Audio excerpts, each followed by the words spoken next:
Eu quero pregar nessa noite uma palavra intitulada Trovão e Pânico. Amém ou não? E pastor, essa palavra hoje vai ser pentecostal. Então dá glória, gente. Em nome de Jesus, hein? Quero ouvir glória a Deus aí. Pastor, eu sou mais calmo, Dá glória a Deus assim mesmo. Tá bom? Glória a Deus. Palavra do Senhor no livro do profeta Samuel, primeiro livro, capítulo 7, versículo 2, diz assim: Sucedeu que, desde aquele dia, a arca ficou em Kiriate Jearim. E tantos dias se passaram que chegaram a 20 anos. E toda a casa de Israel dirigia lamentações ao Senhor.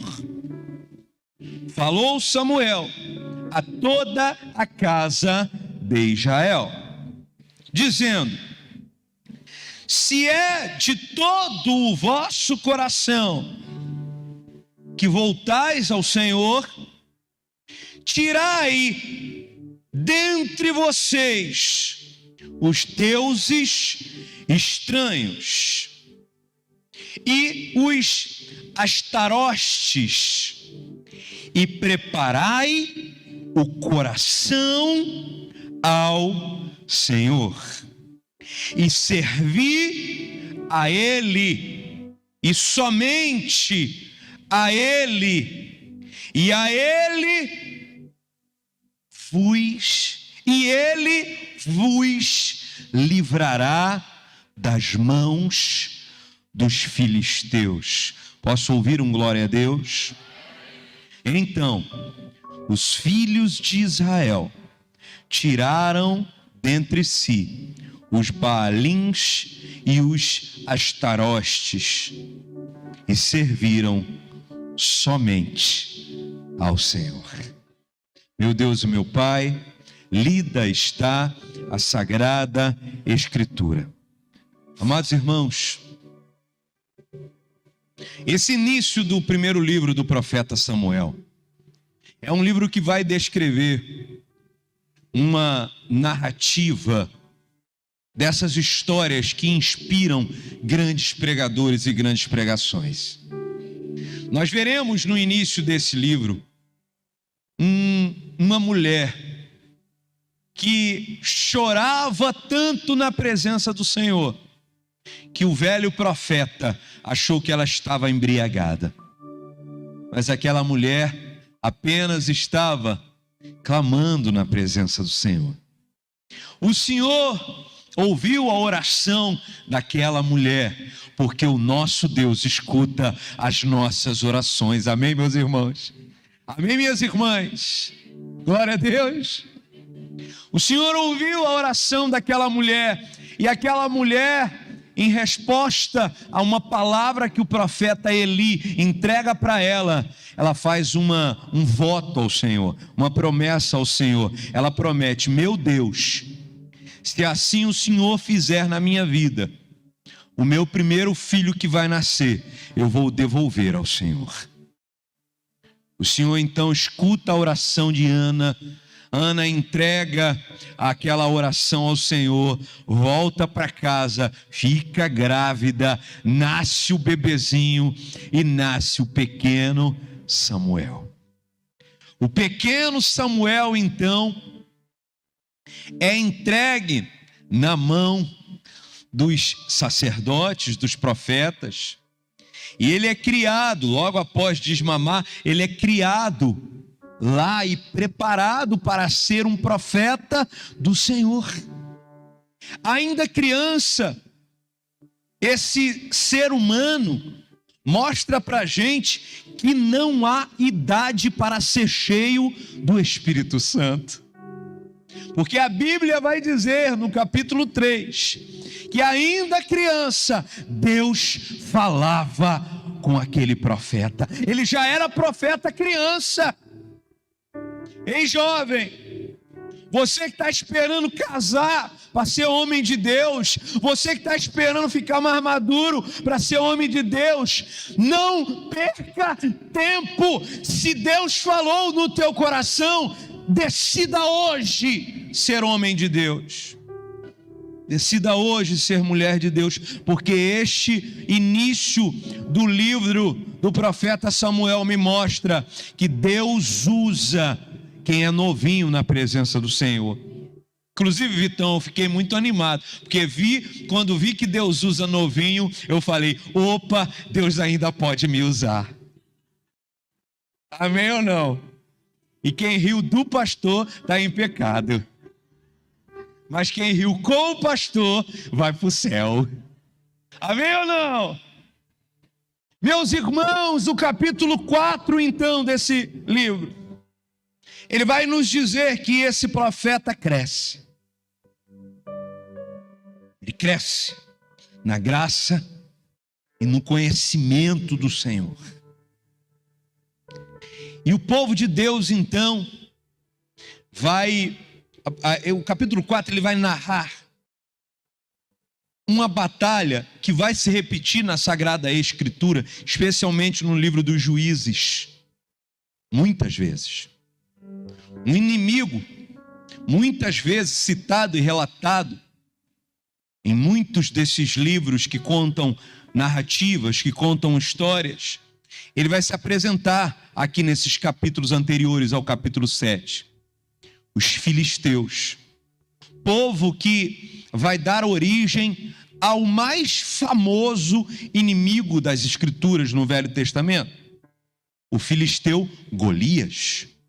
Ele é oriundo desse povo, um povo que vez por outra está servindo de exemplo para nós, leitores do Velho Testamento, como tipos de inimigo da igreja do Senhor.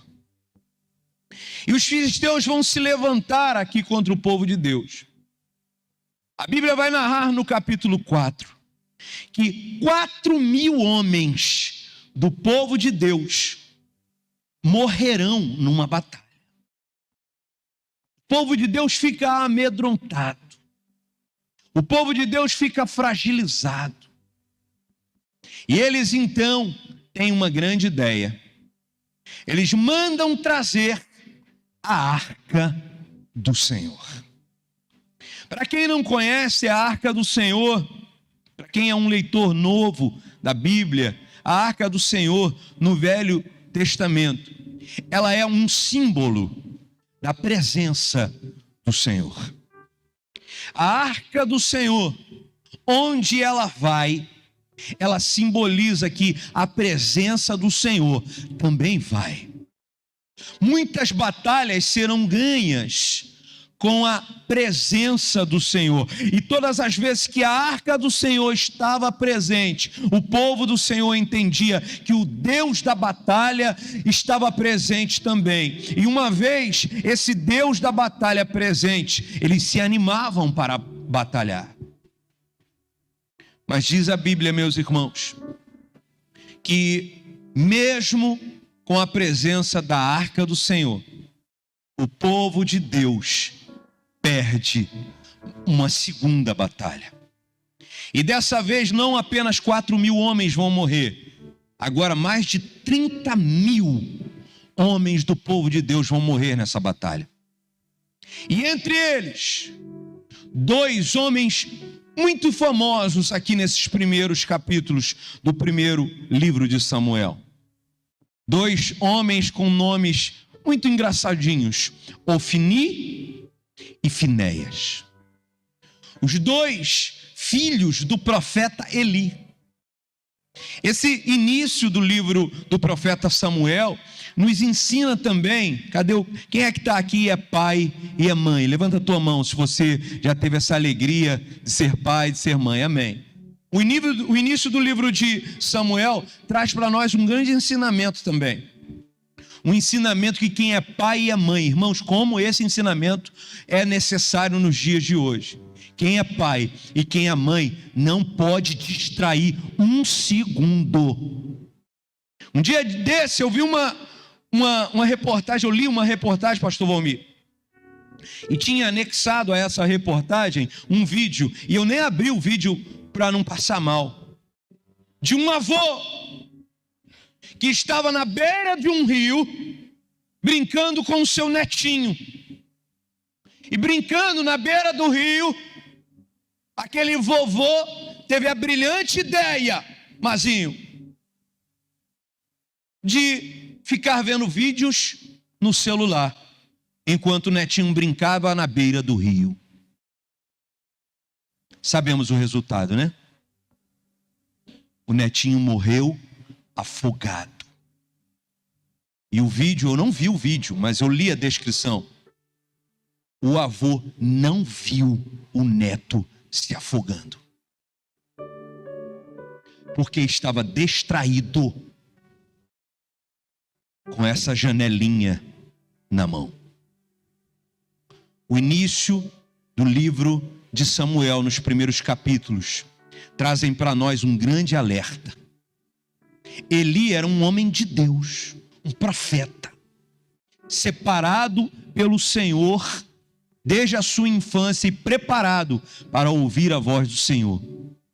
Mas se distraiu com a vida, e os seus filhos cresceram como dois homens malignos, e que se utilizavam da fé para fazer maldade, especialmente a mulheres. Se aproveitavam de mulheres. Aprendemos muito, pastor Valmir, com os primeiros capítulos do primeiro livro de Samuel. Neste capítulo 4, vemos milhares de pessoas morrendo. E vemos esses dois homens morrendo no meio da batalha, apesar da arca do Senhor. Pastor, eu estou vindo na igreja. Pastor, eu estou cantando um louvor. Pastor, eu até decorei um versículo. Meu irmão, não é decorar um versículo, não é aprender uma canção, é deixar aquela canção e aquele versículo mudar a tua realidade de dentro para fora. Porque senão corremos o risco de sermos um Ofni ou Finéias, que mesmo na presença da arca, contabilizaram os mortos naquela batalha. Aí a gente vê o capítulo 5 nascendo. No capítulo 5, aquele povo perde a arca. Os filisteus levam a arca, que simboliza a presença do Senhor, para o meio de uma cidade de filisteus. E lá tinha um outro Deus, chamado Dagon, querido diácono Moisés. Aí, meus irmãos, eles pegam a arca do Senhor, olha isso, pastor Valmir, e colocam do lado da estátua de Dagon, o Deus dos filisteus. Aí diz a palavra do Senhor que nesse capítulo, aquela estátua, né? Aquele ídolo, aquela imagem de Dagon, o Deus dos filisteus, naquela primeira noite que passou do lado da arca, aparece caída com o rosto em terra. A arca normalzinha, intacta, e o ídolo que simbolizava o Deus deles, caído, de rosto na terra. Aí eles vão lá, o que aconteceu? Será que foi um distraído que esbarrou aqui e derrubou? O que está acontecendo? Colocaram a estátua de Dagon no lugar, ao lado novamente do que? Da arca do Senhor, da arca da aliança, que simbolizava a presença do Senhor. E naquela segunda madrugada, o que acontece? A estátua de Dagon, mais uma vez, é encontrada caída de bruços, dessa vez na soleira da porta. E dessa vez, para não restar dúvidas, para ninguém ficar achando que alguém esbarrou, a estátua estava caída, de bruços, com a cabeça cortada e as duas mãos cortadas. Claramente enviando uma mensagem para os filisteus e claramente enviando uma mensagem para mim e para você, que nada pode se equiparar com a presença do nosso Deus. Nenhum outro Deus, nenhum outro Senhor pode rivalizar com o nosso Deus. O nosso Deus não conhece rivais, o nosso Deus não conhece inimigos, porque todos os inimigos cairão na presença do nosso Deus. Os filisteus então ficam apavorados e dizem: meu Deus, eu preciso tirar essa arca daqui. Pegam aquela arca, entram em contato com os israelitas e mandam tirar a arca dali. Falam: leva essa arca daqui, porque Dagon foi encontrado decapitado, sem braços. Glórias a Deus. E aí, irmãos, uma operação começa a ser montada para que aquela arca seja trasladada, seja tirada dali, daquela cidade dos filisteus, daquela localidade. O capítulo 6, então, vai revelar para nós que aquela estátua, que aquela arca, ela começa a ser levada, irmão, para outros lugares, e muitas outras coisas vão acontecer, e entre elas, o que acontece? A arca chega numa outra cidade, e naquela outra cidade, 70 homens curiosos, pastor Valmir, sem reverência, resolvem destampar a arca, e sem cerimônia, sem respeito, sem liturgia, resolvem distraidamente olhar, Giovanni, dentro da arca, o que era proibido. E diz a Sagrada Escritura que aqueles 70 homens morreram. E esse capítulo deixa para nós mais uma linda mensagem. Irmãos, e olha que quem está falando é alguém animado. É alguém que acha que a gente tem que bater palma mesmo, se alegrar, dar glória a Deus, fazer ru-ru, assoviar. Você, de vez em quando, se estiver na hora, no meio do louvor, escutar um ru-ru, fui eu que dei um ru-ru daqui da frente. Eu acho que na presença do Senhor a gente tem que se alegrar mesmo. Mas não confunda isso com falta de respeito e irreverência. O Senhor ainda é o Senhor da história. Ainda é o Senhor soberano das nossas vidas e da história. Ainda é digno de honra, de glória, de louvor. E a mensagem desse capítulo é: continuem respeitando o Deus Todo-Poderoso, porque Ele ainda é o Senhor, ainda é aquele que manda na história. Ainda é aquele que manda nas nossas vidas. Ainda é aquele que está olhando para mim e para você. Ainda é aquele que é o Senhor, o detentor de todo o poder. Glórias a Deus. Glórias ao nome do Senhor Jesus Cristo, meus irmãos. Vamos lá, glórias a Deus. Homens resolvem olhar, isso está lá no capítulo 6, versículos 19 e 20. Eles resolvem olhar lá dentro, meus irmãos, e eles descobrem que não dá para lidar com Deus sem reverência, que não dá, irmãos, para dobrar o joelho e falar com Deus sem temer a presença dEle. Meus irmãos, é tempo de mudar a nossa vida. Por quê, pastor? Porque Deus me ama? Mas também porque Ele é e deveria ser sempre o Senhor da nossa vida. Aqueles homens daquele lugar, quando veem os 70 homens mortos, perguntam, pastor Valmir, isso está no capítulo 6, versículos 19 e 20, eles perguntam assim, eles fazem duas perguntas: quem pode entrar diante do Senhor? Quem pode estar na presença desse Deus? Ele é muito santo.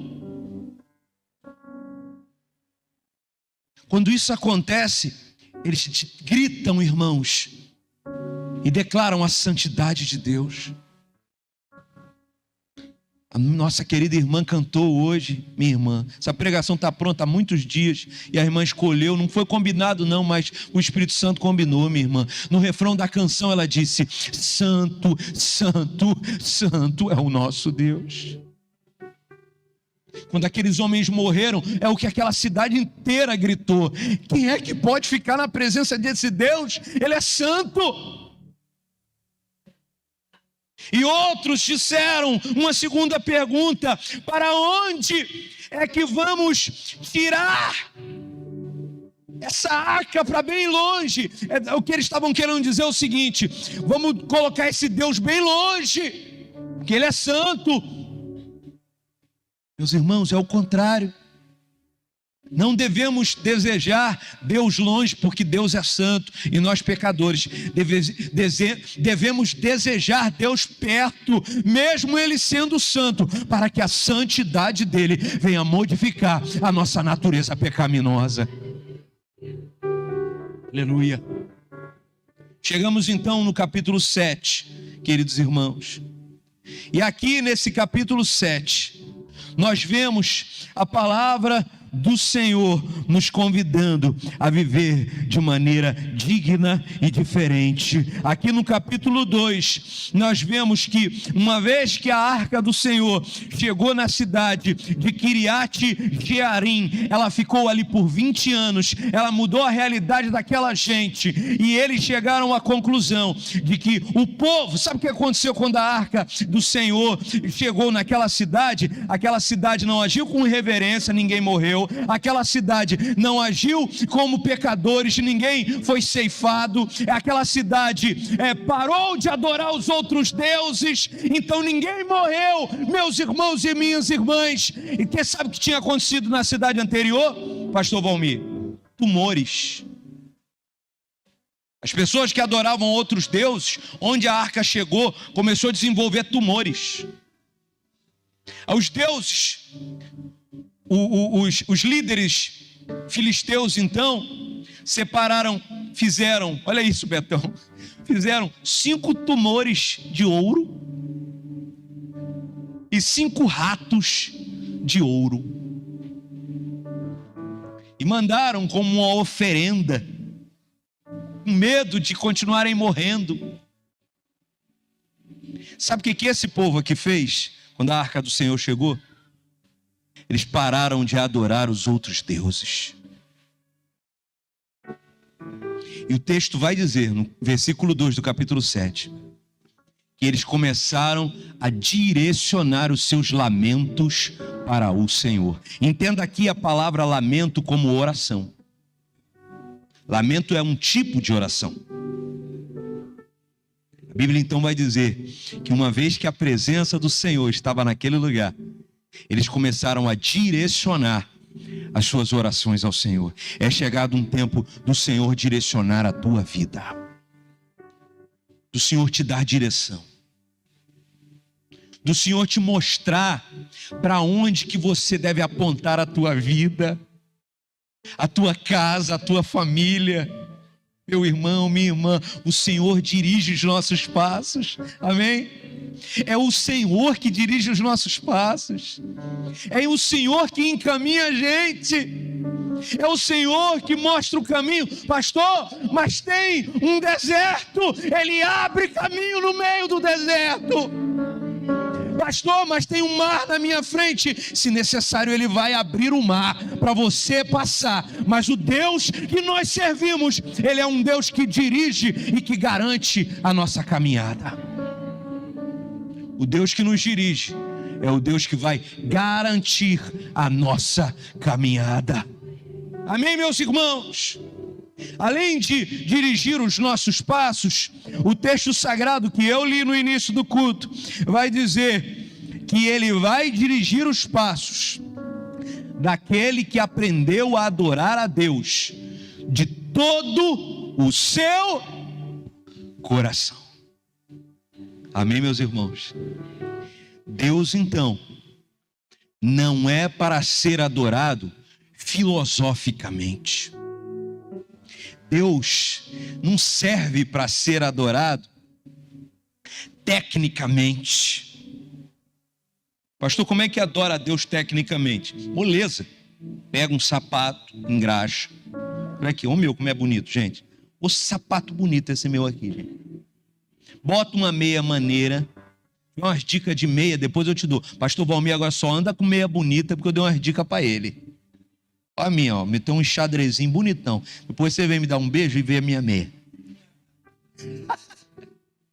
Bota uma calça maneira combinando, cinto combinando com o sapato, olha que beleza. Olha a dica. Blazer tom sobre tom com a blusa, olha. Fica a dica. Aí tecnicamente você vira um crente. Parece um crente. A gente tem um linguajar, quem é um pouquinho esperto, aprende a falar igual crente. Mas Deus não está interessado em crente que parece crente. Deus está interessado em crente que é crente de coração. De dentro para fora, gente. De dentro para fora. Esse texto vai dizer que eles começam a adorar a Deus de coração, de todo coração, com todo coração. Glórias ao nome do Senhor Jesus. É tempo de voltar ao nosso coração. Irmãos, isso exige uma atitude nossa. Isso exige o retorno de alguns. Ei, quem sabe hoje Deus está falando ao teu coração. Ei, meu filho, retorna para a minha presença hoje. Mas o texto sagrado vai dizer também, esse livro vai dizer também para nós, a Sagrada Escritura vai dizer para nós, o Espírito Santo vai dizer para nós, lendo esse texto, que além de entregar-se de todo o coração, nós precisamos tirar do meio de nós os deuses falsos. O texto sagrado vai dizer que a arca do Senhor chegou na cidade de Kiriat Jearim. Eles dirigiram as suas orações e lamentações ao Senhor. Eles entregaram-se de todo o coração ao Senhor. E eles retiraram do meio deles os deuses que eram falsos. Eles estavam dividindo a sua adoração. Eles adoravam o Deus do Senhor. E entendam, gente, isso aqui era muito comum no mundo antigo. Inclusive, regiões como a Índia e alguns lugares no Oriente têm muita dificuldade de receber a palavra do Evangelho e a pregação do Evangelho. A pregação do cristianismo. Por quê? Porque nós propomos a adoração de um só Deus. Isso é inconcebível em algumas culturas. E esse povo aqui, isso vai acontecer muito, inclusive especialmente no relato do livro dos Juízes, né, pastor? Tinha um período onde os homens de Deus, os juízes, pregavam, o povo retornava, adorava um só Deus, aí nascia uma nova geração e o povo abandonava a presença do Senhor e logo começavam novamente a adorar outros deuses. Mas a primeira atitude que o povo tomou aqui, uma vez que a arca estava lá dentro, foi jogar fora os outros deuses. Amém, meus irmãos? O que eu aprendo nessa noite é que o nosso Deus é tão precioso, tão precioso, tão precioso, que Ele não admite concorrência. Não pode haver concorrência no nosso coração para a adoração que tributamos ao nosso Deus. E o que a palavra do Senhor nos ensina nessa noite é que precisamos ter coragem, meus irmãos, de tirar do meio de nós essas concorrências que estão roubando o senhorio do nosso coração. Deixa eu te fazer uma pergunta difícil nessa noite. O que rouba o teu coração? Qual é a coisa que mais faz o teu coração bater forte? Ah, pastor, tem um menino que quando eu vejo aquele menino, pastor, o meu coração bate forte, pastor. E ele usa um perfume tão bom, pastor, e ele até come uma bala house. Quando eu vejo aquele menino, meu coração bate forte, pastor.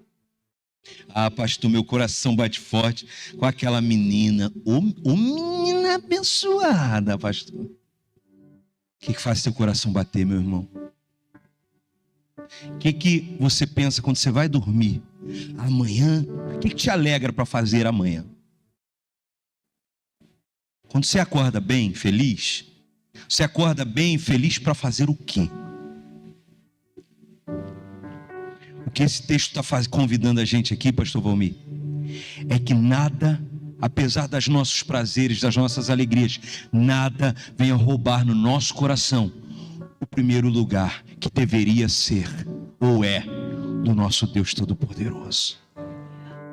Que Jesus seja, ou volte a ser, o primeiro lugar no nosso coração, gente. Amém, gente? Pastor, então eu não posso dar o primeiro lugar do meu coração para o meu filhinho, para minha filhinha, para minha mulher, para minha família. Não, meu irmão! Pastor, isso deve estar errado. O primeiro lugar não é a família. Não, meu irmão! Primeiro lugar é o Senhor. E o crente que aprendeu isso vai virar um marido melhor, uma mulher melhor, um pai melhor, um filho melhor. O Senhor não divide a glória dele com ninguém. Ele é o primeiro do nosso coração. E quem aprendeu essa lição, aprendeu a ser um homem melhor, uma mulher melhor, um filho melhor. Amém, gente? Então, no nome do Senhor, temos que tirar os deuses que estão roubando o lugar de Deus da nossa vida. E temos que agora, se aprendemos a adorar a Deus de todo o coração e tiramos a concorrência, temos que aprender agora a preparar o nosso coração para servir o Deus, nosso Deus melhor. O texto sagrado vai dizer que eles agora, pastor Valmir, começaram a preparar os seus corações para servir o Senhor melhor. Eu creio, gente, que chegou um tempo que Deus vai preparar você para ser usado pelo Senhor. Vai preparar você.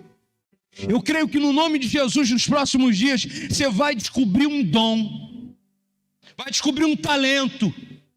E minha oração é que Deus desenvolva o dom que Ele tem semeado na tua vida. Pastor, eu tenho um dom, mas ele está apagado, já tem um tempo que eu estou vivendo desanimado. Então prepara o teu coração, que está chegando um tempo que Deus vai acender a tua chama mais uma vez. E uma vez acendendo você como um crente, como uma brasa viva aqui neste lugar, Ele vai voltar a usar você. Então a palavra de Deus para mim e para você nessa noite é: te prepara, meu irmão, prepara o teu coração. Para quê, pastor? Para servir a Deus melhor, para servir o Senhor e glorificá-lo para a honra e glória dEle. Aleluia. E é exatamente isso que o texto vai dizer em seguida. Eles preparavam os corações para voltar a servir o Senhor. Eles estavam servindo outros deuses, estavam servindo a si mesmos. Deus não quer que você abandone sua casa, sua família, não quer que você abandone o seu emprego, não quer que abandone suas paixões, se as suas paixões são dignas, né? Porque também alguns de nós, às vezes, temos algumas paixões que são contrárias às Sagradas Escrituras, que são contrárias à alegria que o Senhor nos permite vivenciar e experimentar. Então, irmãos, se entendemos isso, estaremos prontos para servir o Senhor melhor. Pastor, mas o ano está acabando. O que era para acontecer já aconteceu. Não, Nanina, não. Deixa eu te dar uma notícia. Ainda dá tempo de Deus fazer milagre na tua casa. Ainda dá tempo de Deus fazer milagre na tua vida, no teu coração, no teu casamento, naquela realidade caótica da tua empresa, do teu trabalho.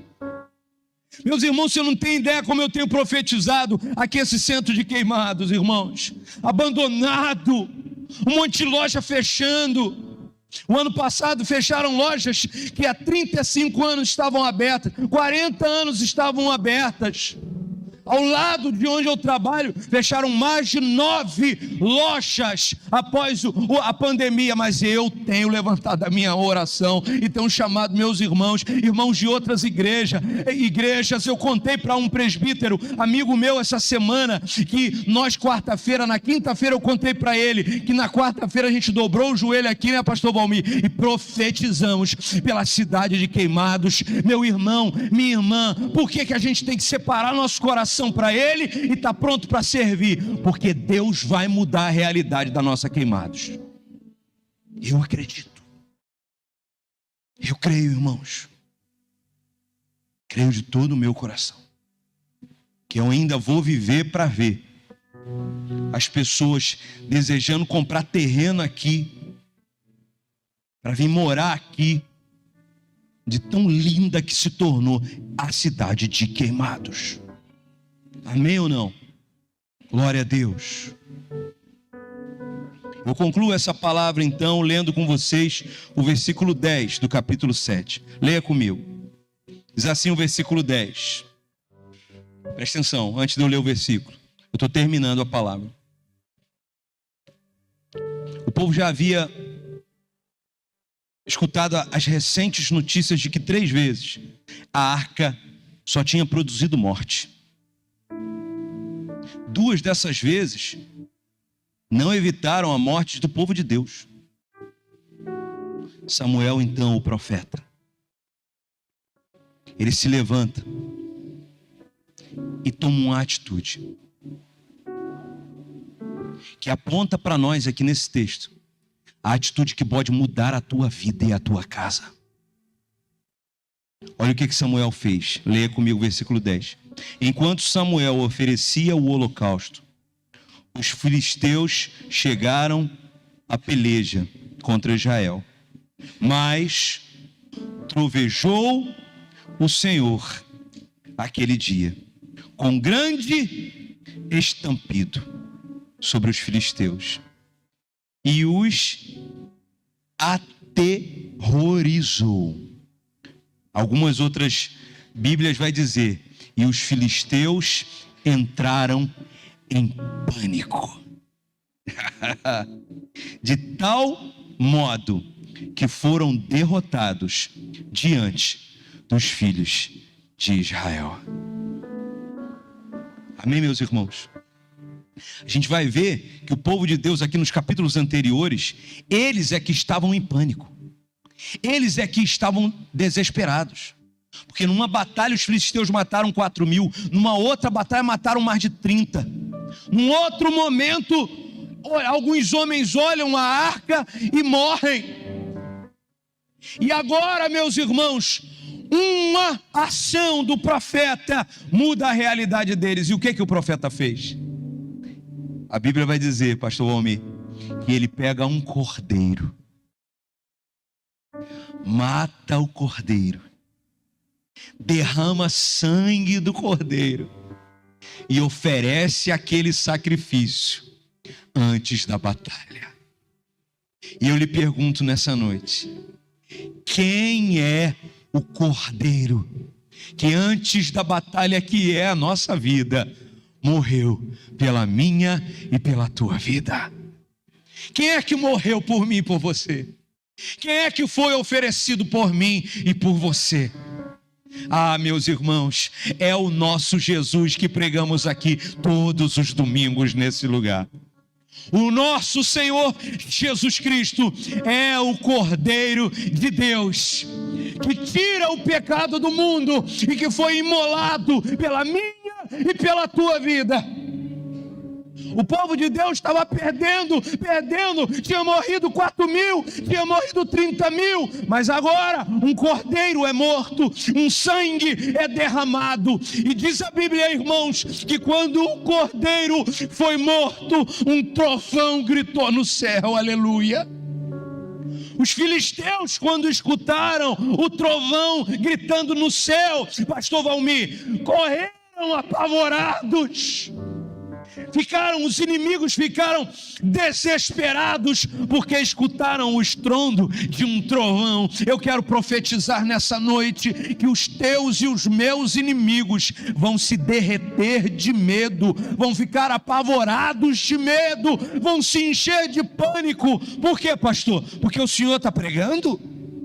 Por quê, pastor? Porque eu vou orar? Porque eu vou jejuar? Não, irmãos, os filisteus tiveram medo não do ato de Samuel, eles tiveram medo da voz do Senhor que bradou do céu. E eu profetizo nessa noite que ainda há voz de Deus na face dessa terra. Ainda há voz do Senhor todas as vezes que essa palavra for aberta numa igreja cristã. Mas pastor, toda igreja tem um monte de crente pecador, um monte de crente mais ou menos.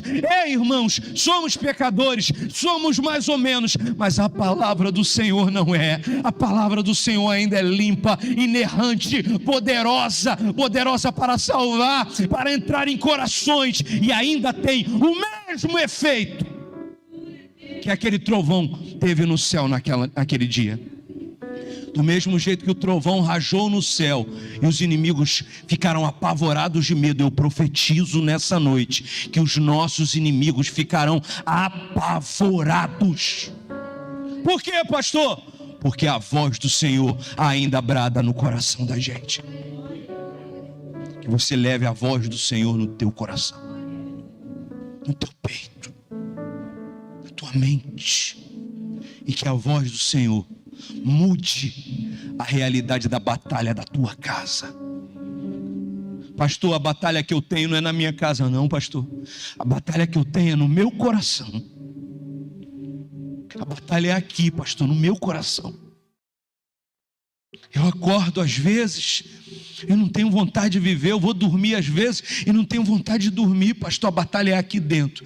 Que a voz do Senhor, no nome do Senhor Jesus, venha ser um trovão tão maravilhoso, tão poderoso, que venha fazer as vozes do teu coração, que geram medo na tua vida, ficarem apavoradas.